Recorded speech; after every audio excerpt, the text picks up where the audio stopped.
Daily Broadside, day 355. I cannot stand heavy rain. It just puts just a mar on everything that I want to do that day. It's annoying. I think it should rain every morning from like 5 a.m. to 5:42, and then never rain again. Just to water everything, treat the world like a golf course. Just get everything saturated before the sun comes up. Best time to water early in the morning like that. And then I don't have to worry about the rest of my day getting wet, because I loathe getting out of this truck right now because it's just piss and rain. Stupid.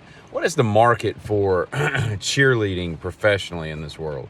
I mean, most places like NBA, that kind of stuff, they've gone to like dance teams, so I guess we can include that. But like an actual cheerleader, I assume football, NFL perhaps still has cheerleaders, but what other things do you do? I don't know if international soccer or anything like that.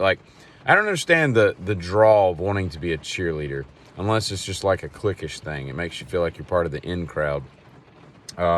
Which, don't get me wrong, there are ugly cheerleaders, and there's a lot of fat cheerleaders. I don't know about all that, especially these college dance teams. There's some pudgy girls that do that stuff, and you got to be kind of fit to be dancing like that. But you're wearing whatever those clothes are called, tight fitting clothes and stuff. You would think that you would want, that would be the drive for you to get back in the gym or get in the gym for the first time. But I watched something years ago about cheerleaders and how they've got all these knee problems and everything because they do these things where they're standing up and then they just drop to their knees and just land on their knees, and they're just doing all this stuff that the human body probably shouldn't be doing over and over again. And then by the time they're 23, they're walking funny because they've just destroyed their knees. Knees are kind of important, so you want to take care of those. So I don't understand. Hey, what is the draw of standing out there? Let's go, team, let's go. That's all you came up with. That's your chant, Let's score, team, defense. Good one. That really peps I'm sure that the people on the court are like, God, I'm glad she said that, man, because I'm buckling down and locking this dude down now on my D. Yeah, let's go, team, let's go. Who are the people that write these cheers? Because they either are really, really dumb or they have a very limited knowledge of English words, And I had some people, some friends of mine, probably maybe 3 years ago, I guess. They got me a gift certificate to go to a float tank session for Christmas. And so I go over there because I've heard Rogan talk about it for quite a while. And I was like, let me get into this and see what the deal is, because it seems kind of therapeutic and, relaxing and all. So I go. I had an appointment for let's say 1 o'clock in the afternoon. It's like a Wednesday. And so I get up, I take a shower, because I figure that was part of it, because I'm getting in a salt float tank. So I drive the 15, 20 minutes over to another neighboring town. I go in there. Hey, I'm here for my whatever. She's like, all right, well, if you could just go in here and get a shower. I'm like, well, I just literally showered 15 minutes. She goes, yeah, we need you to shower again. I'm like, okay. So I go in there, and I'm in this bathroom. They give me a robe and towels and all this stuff. And, take all my stuff and put it over, and I take a shower, right? They've got the shampoos and the soaps and the little dispensers and all.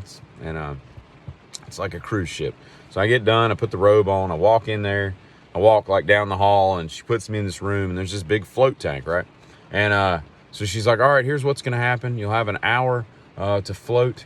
And she used it as a verb. It was very weird. She's like, we're going to float? I'm like, I just wouldn't have thought they would have called it that.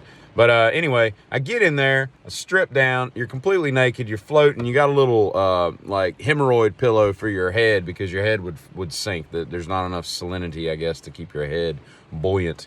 And so I'm in there, I close the little thing, it's pitch black. I hear a speaker, are you ready? And I'm like, yeah, I'm ready, because they can hear you.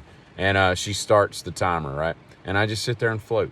And it becomes a sensation whereby there's enough room. The water's a foot deep, but you don't obviously touch it. But every once in a while you'll bump into the wall, which is kind of weird because you didn't know you were close to the wall. But this is my mind, right? I couldn't relax because the whole time I'm sitting there going, This is me, like the first minute of floating. I'm sitting there like, man, I wonder how much this thing costs. I wonder how many people do this every day. What kind of pressure is this thing doing? Do they cycle all this water out through? Like how many pounds of sand are they going through in a week?